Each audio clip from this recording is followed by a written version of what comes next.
जानती हूँ, इसीलिए तो मैं यहाँ आई हूँ जमाई बाबू, ताकि सब कुछ ठीक हो जाए, दूर हो जाए मेरी बच्ची की परेशानी।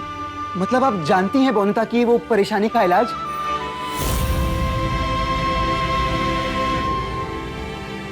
माँ बताइए ना, क्या है, कैसे कर सकते हैं हम ये?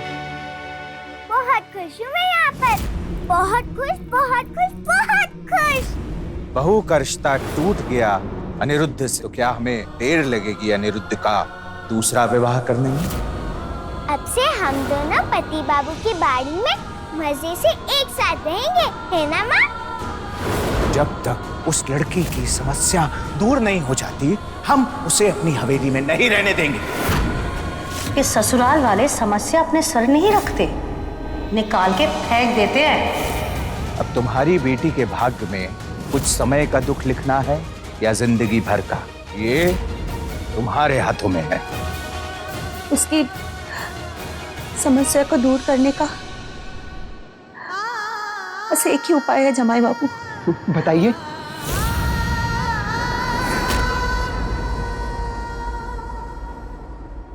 कहीं ये अपने वचन से मुकरने वाली तो नहीं?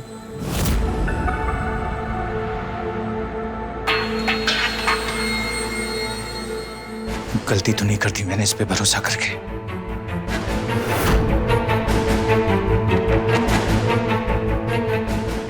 बोंदिता को अपने साथ गाँव वापस लेकर जाना होगा मुझे।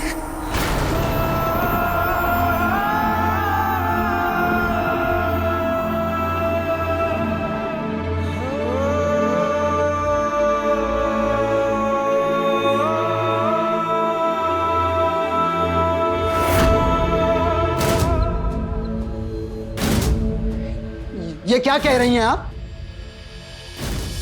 सही कह रही हो जमाई बाबू।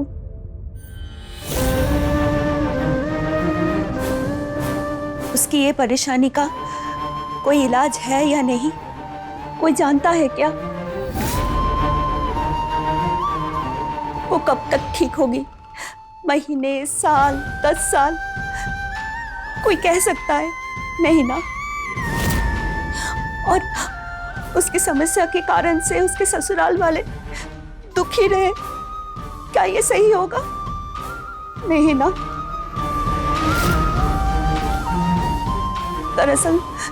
दरअसल गलती मेरी है। जिस समय आपका विवाह हुआ तब मुझे ये सब बात बताने का मौका ही नहीं मिला आपको।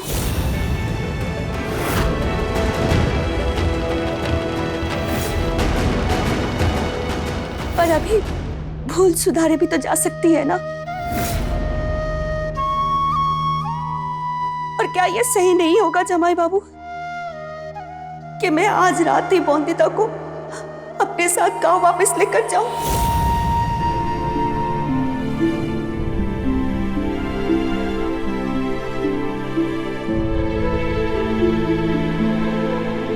बोंदिता को यहाँ से ले जाना सही नहीं होगा माँ। बस मैं इतना ही जानता हूँ, बोंदिता कहीं नहीं जाएगी, कहीं नहीं जाएगी, कहीं नहीं जाएगी।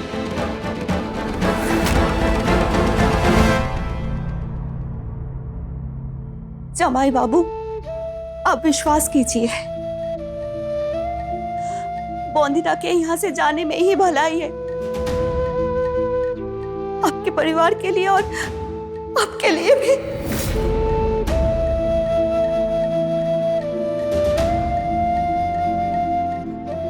मैंने बोंदिता की जिम्मेदारी ली है माँ। अगर उसे मैं ना निभा पाऊं तो इसमें क्या भलाई होगी मेरी, बताइए। जाओ इंडिया में वुमेन की रक्षक बनो, किसी औरत के लिए इज्जत और अधिकार खरीदो। मैं नहीं होने दूंगा ये विवाह। ऐसा विवाह पहली बार नहीं हो रहा है। यहाँ पे औरतों के साथ ऐसा ही अत्याचार होता है। किसी बदलाव के लिए आया हूं मैं, किसी बदलाव के लिए। अगर यहाँ किसी को इस बच्ची की चिंता नहीं तो मैं संभालूंगा इसे अपने साथ ले जाकर इसे लायक बनाऊंगा। ये भरोसे का गठबंधन कभी नहीं टूटेगा। ये लड़की मेरी जिम्मेदारी बनकर रहेगी हमेशा, हमेशा के लिए बाबा। मेरे बाबा हंसेंगे नहीं मुझ पर? जब जब अपने आप को शीशे में देखूंगा, हारा हुआ महसूस नहीं करूंगा क्या मैं?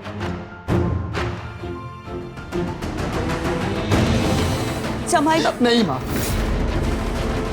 पिछली बार आपकी बात मानकर अपनी जिद छोड़ दी थी मैंने आपको यहां लाने की,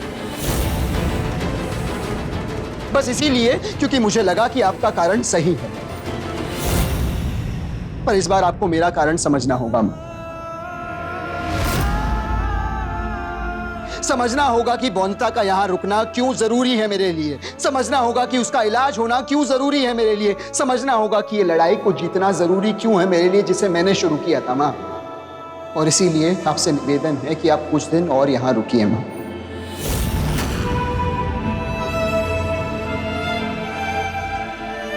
वो प्यार, वो अपनापन दीजिए बौनता को, जिसकी जरूरत है उसे।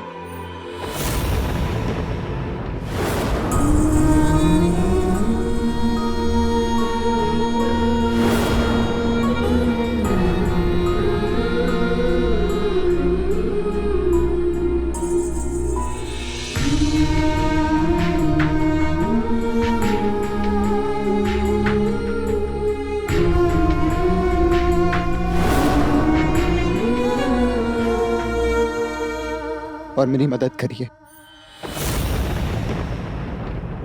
हाँ, मदद करनी है या नहीं, ये आपका निर्णय होगा। भले ही आप इसे मेरी जिद समझें, पर बौंदता यहां से नहीं जाएगी, ये बात पक्की है।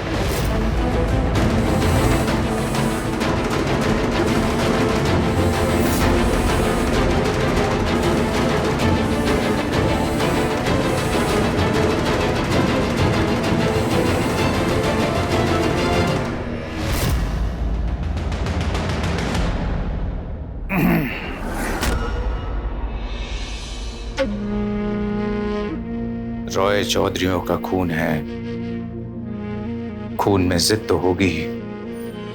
तुमने वचन लिया है,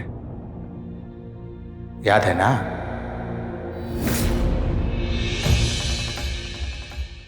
जानते हैं अनिरुद्ध को समझाना आसान नहीं है, पर वचन लिया है तो निभाना तो होगा ही।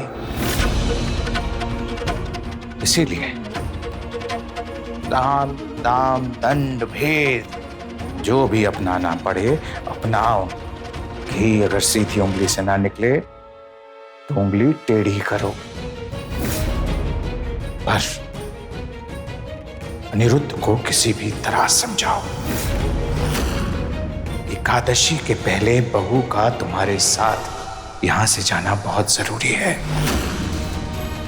जल्दी सोचना शुरू करो, समय बहुत कम है तुम्हारे पास।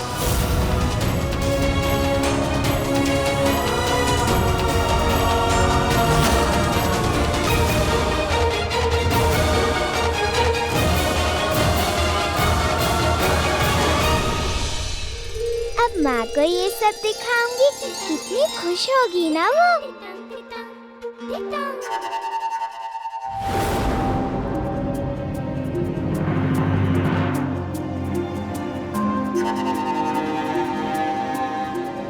देखना माँ, परी दीदी को भेजकर मेरे ससुराल वालों ने कपड़े भेजे हैं मेरे लिए।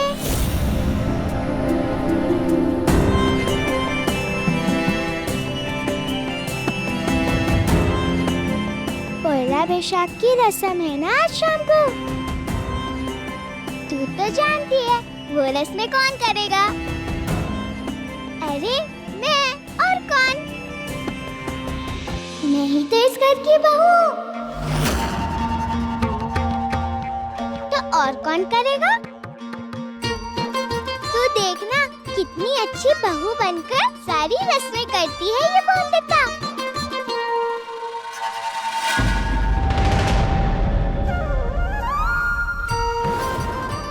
मुझे रस्में बहुत अच्छी लगती है माँ। कपड़े, रसगुल्ला और भगवान सब मिल जाते हैं।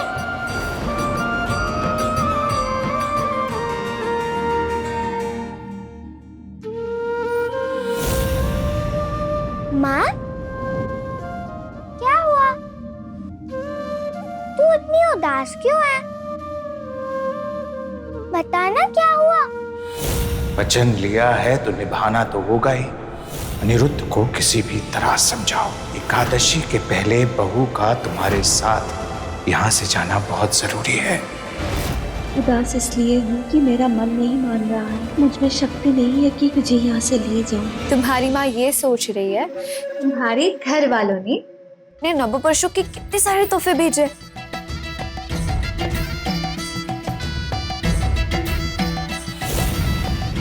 तो तुम्हारे पति बाबू ने कोई तोहफा नहीं भेजा, है ना माँ? पति बाबू भी तोहफा देते हैं आज के दिन? ऐसी रीत है क्या?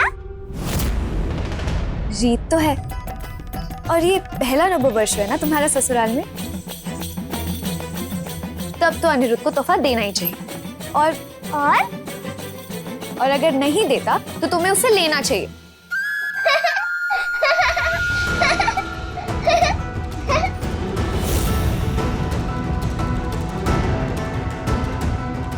बस इतनी सी बात। अभी गई और अपना तोहफा मांग कर लाती हूँ पति बाबू से।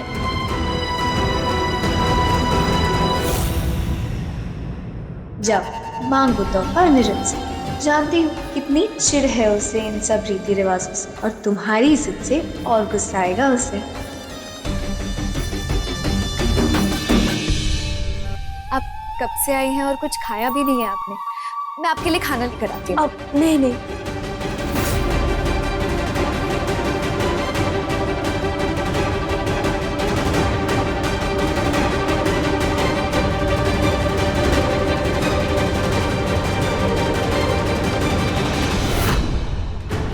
किसी भी तरह कोई ना कोई हल निकालना ही होगा। मैं बौंदता को वापस उसके गांव नहीं भेज सकता।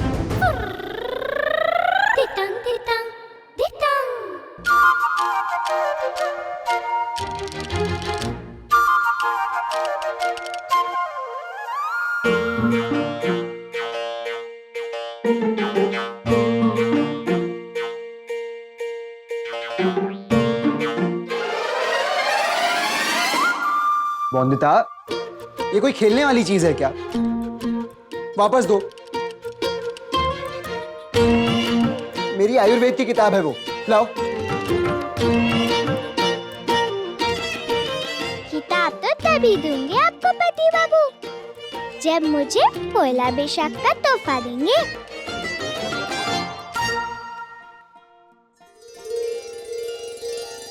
कैसे पति बाबू हैं आप? नववर्षों का तोहफा तक नहीं दिया अपनी पत्नी को।